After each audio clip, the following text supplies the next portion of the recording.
चालू झालं का बाबर? वरती खाली झालं की चालू झालं सर.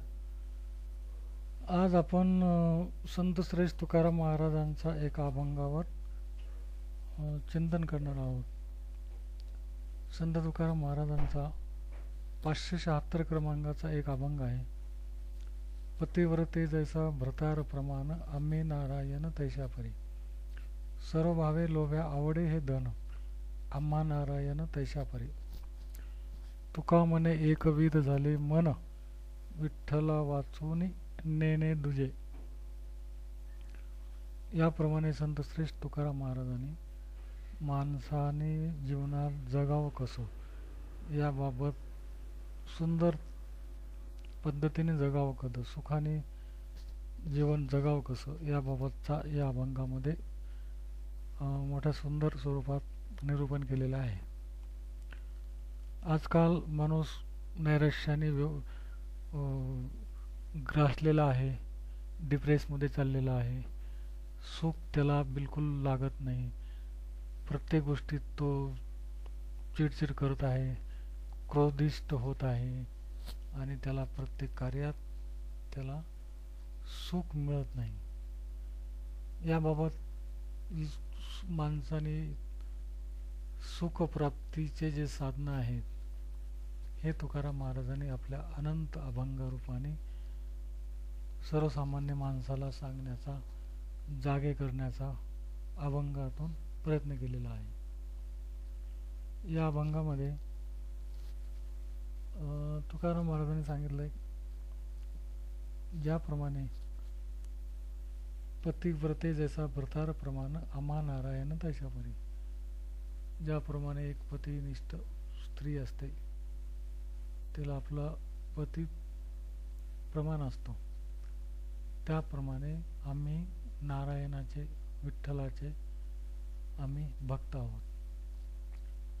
याप्रमाणे एकनिष्ठता, समर्पण वृत्ती, एक भाव हा परमेश्वराच्या लीन जो माणूस ठेवल त्याला दुःख कदापि होणार नाही. हे विचार करायची गोष्ट आहे, संकलन करायची गोष्ट आहे, अभ्यास करायची गरज आहे. आपण भौतिक सुखाच्या पाठीमागे लागलेलो माणसं आहोत. मृगजळासारखे पुढे पाणी आहे असं या भासाने मृगजळासारखे आपण सारखे धावत आहोत. याच्यातून सुख भेटेल, त्याच्यातून सुख भेट. सुख हे प्रत्येकाला आपल्या अंगीभूत स्वरूपात समाविष्ट झालेले आहे, परंतु त्याला ते प्राप्त करता येत नाही.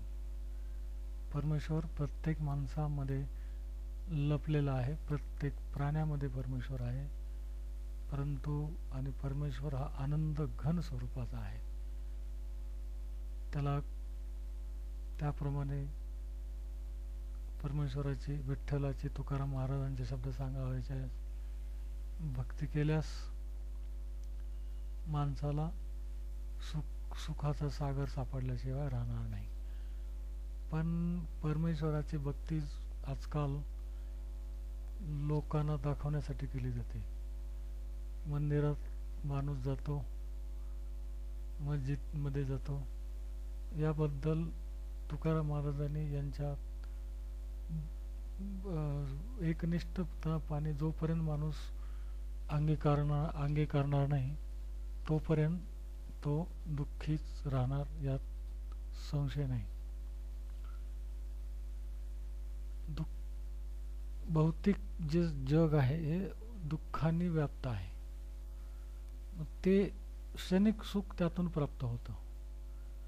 क्षणिक सुखासाठी माणूस सारखा धावत आहे आणि त्यातून त्याला ओरिजिनल सुख प्राप्त होत नाही.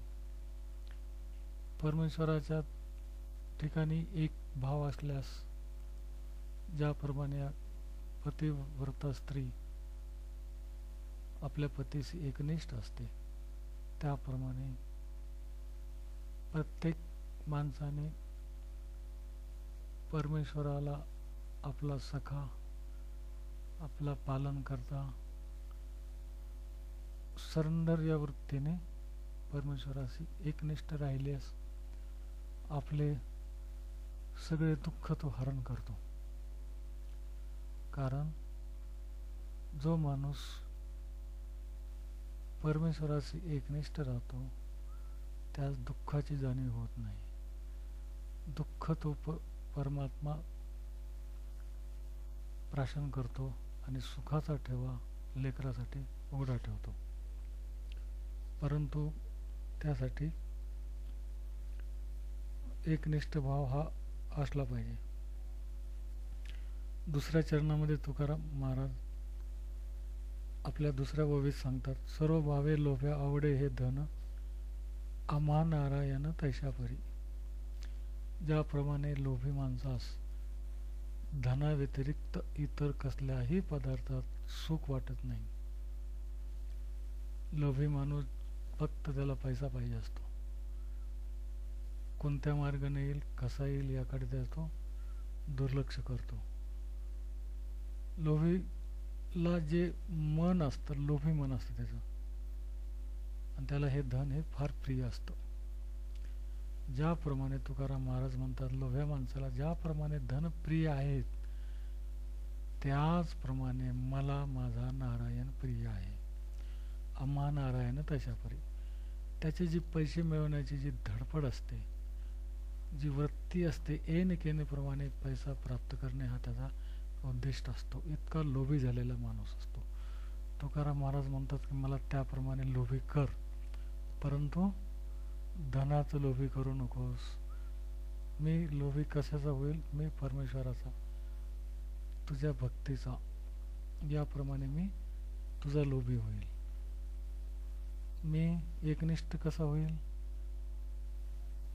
मी पतिव्रता स्त्री जशी पतीशी एकनिष्ठ असते त्याप्रमाणे मी तुझ्याशी एकनिष्ठ राहील.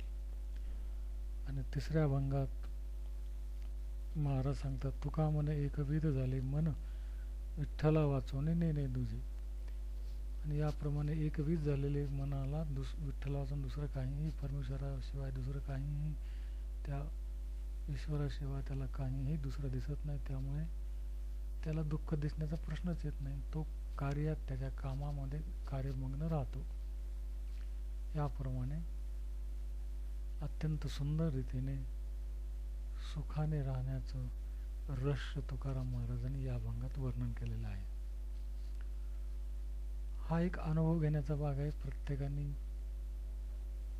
सरेंडर वृत्तीने परमेश्वराशी एकनिष्ठ भावाने काम करीत राहिल्यास माणसाला सुखाचा ठेवा गावल्याशिवाय राहणार नाही.